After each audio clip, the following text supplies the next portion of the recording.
l'insurrection est devenue légale. La majorité absolue est révolutionnaire.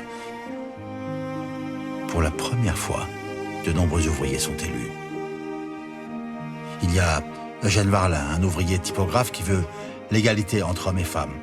Gustave Florence, Raoul Rigaud, François Jourde, Édouard Vaillant qui rêve d'écoles laïques et gratuites. Jules Vallès, le journaliste du Cri du Peuple. Charles de l'Écluse qui a participé aux révolutions de 1830 et 48. Léo Frankel, Jean-Baptiste Clément. Les élus se préparent pour la proclamation de la Commune.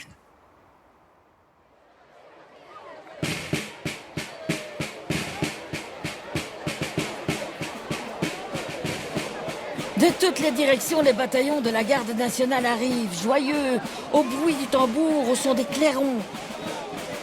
C'est une mer montante qui emplit la place et bientôt la déborde.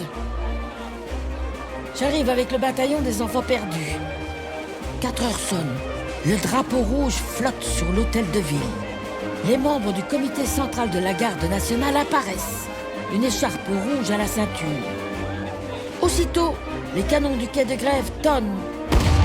D'autres canons répondent.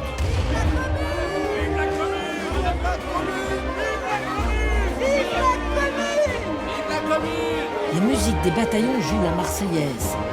Le chant se répand comme une immense vague, sur les trottoirs, dans les rues, sur les ponts, aux fenêtres, partout. La Commune est proclamée!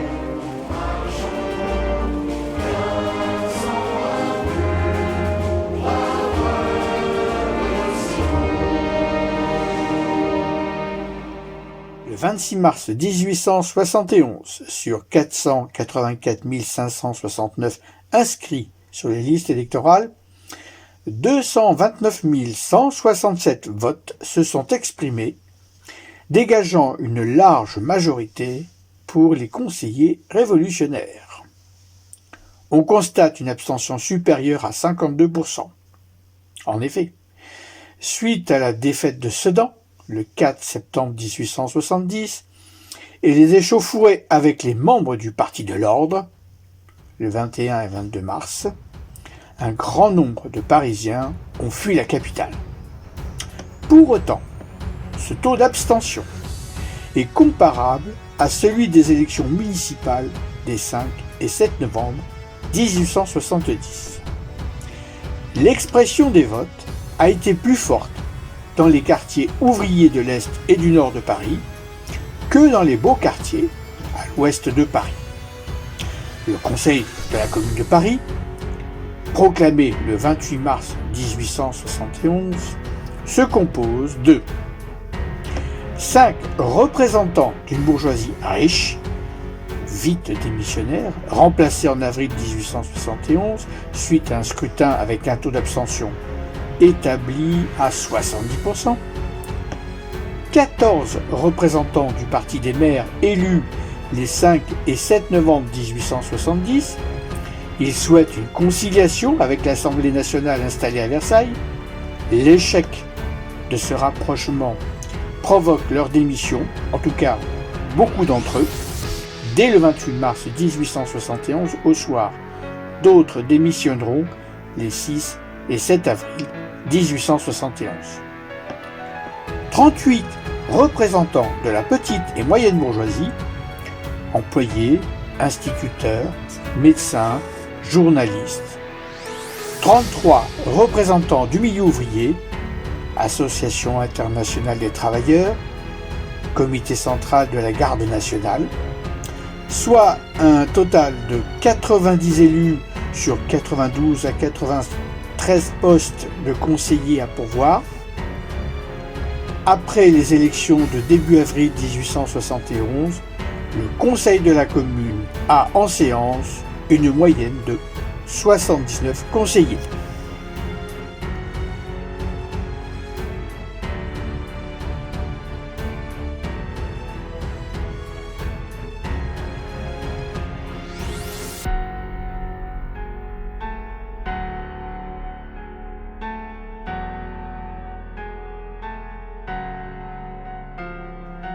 Comment en est-on arrivé là? Au moins 4 éléments essentiels peuvent l'expliquer. Premier élément, un mouvement ouvrier en pleine effervescence. Tout d'abord, le souvenir de la répression meurtrière de 1848 est encore très vivant dans la mémoire des ouvriers. D'autre part, à partir de 1860, le mouvement ouvrier français s'inspire de beaucoup du mouvement ouvrier anglais, mieux organisé et mieux rémunéré.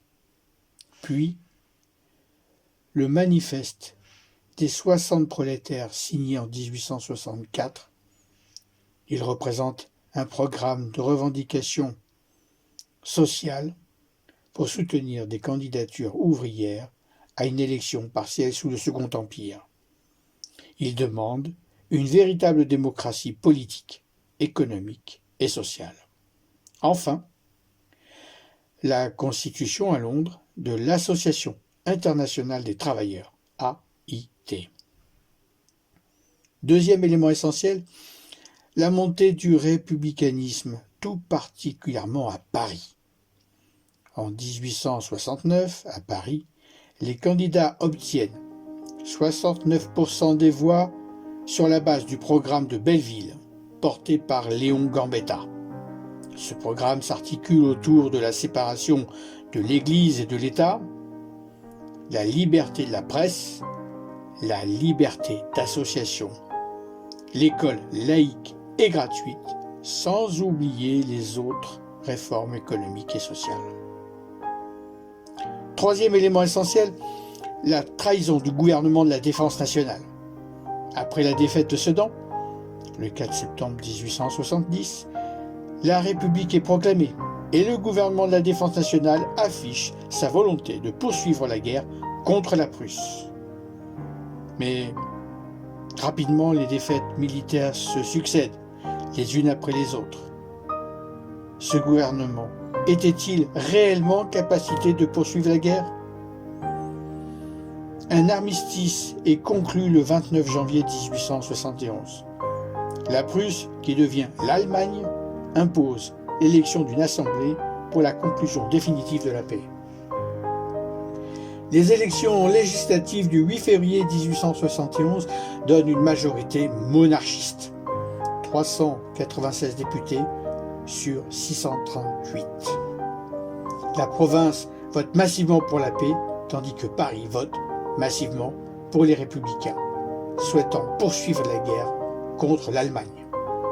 Adolphe Thiers, député conservateur, est nommé chef de l'exécutif.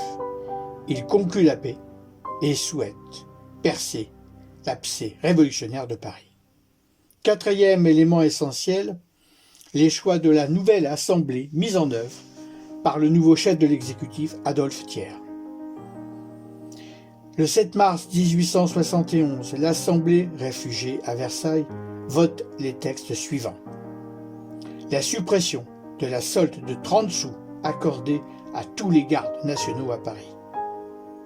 La suppression des moratoires concernant les loyers, touchant à la fois les ouvriers, les artisans et le petit commerce.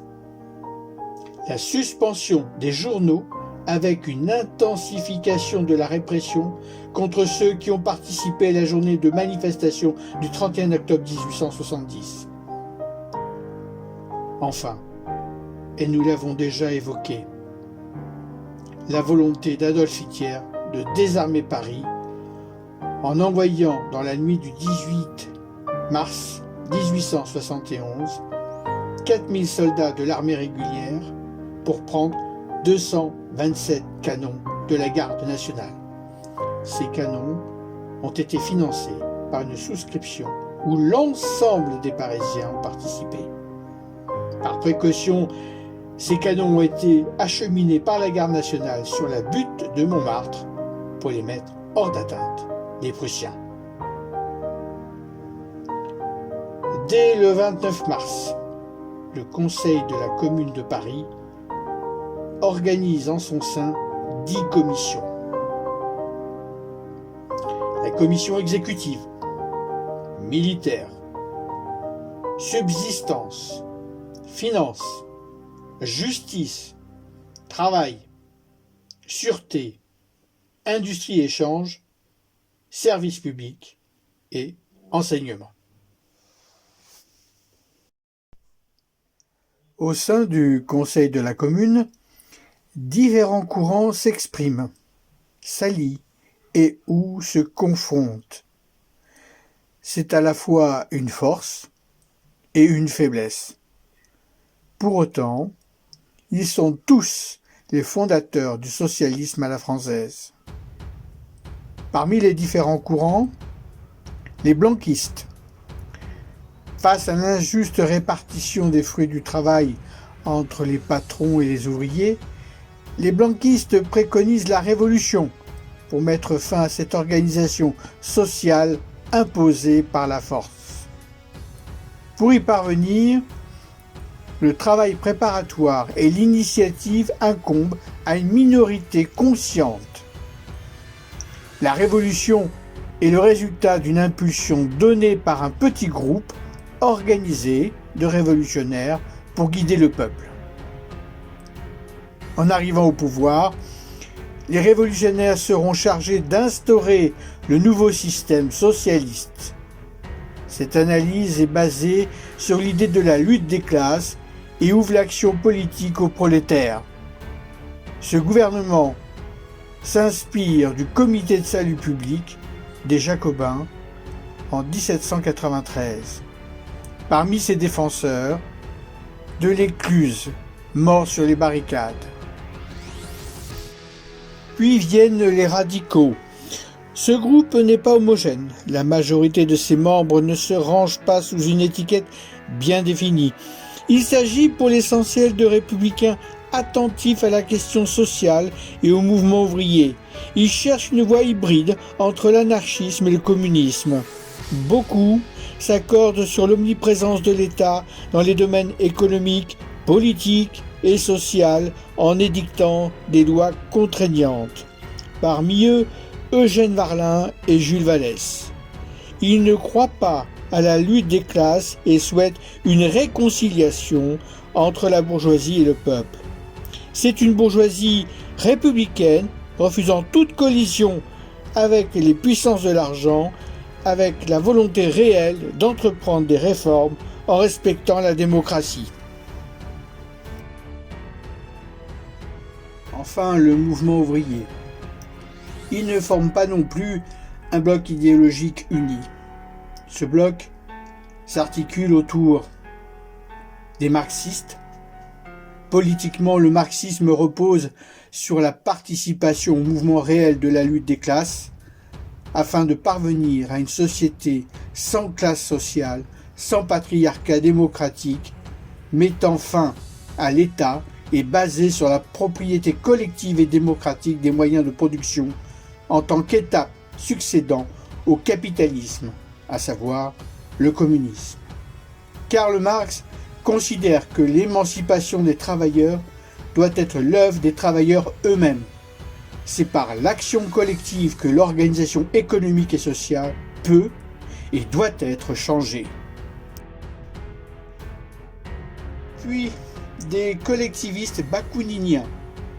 Ils prônent un mode d'organisation sociale fondé sur la mise en commun des moyens de production et sur l'appropriation des moyens de décision au nom de tous, de la majorité.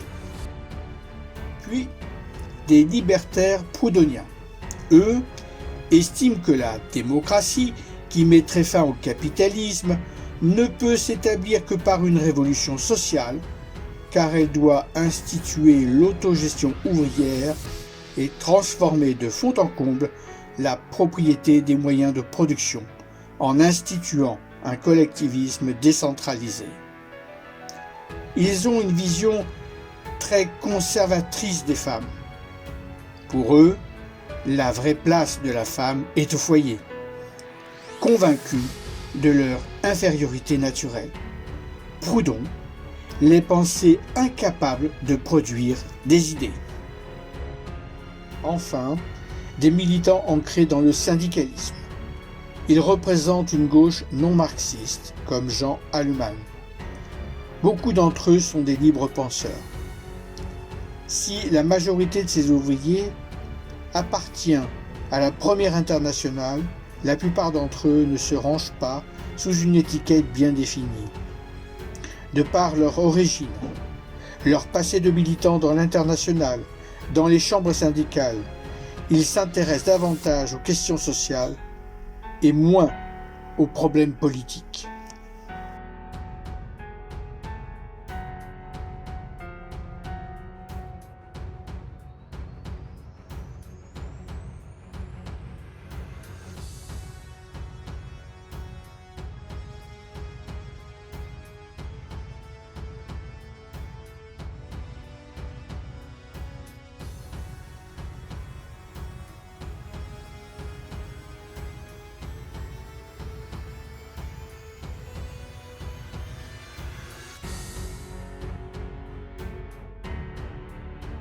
Nulle trace de parti, d'organisation vraiment structurée.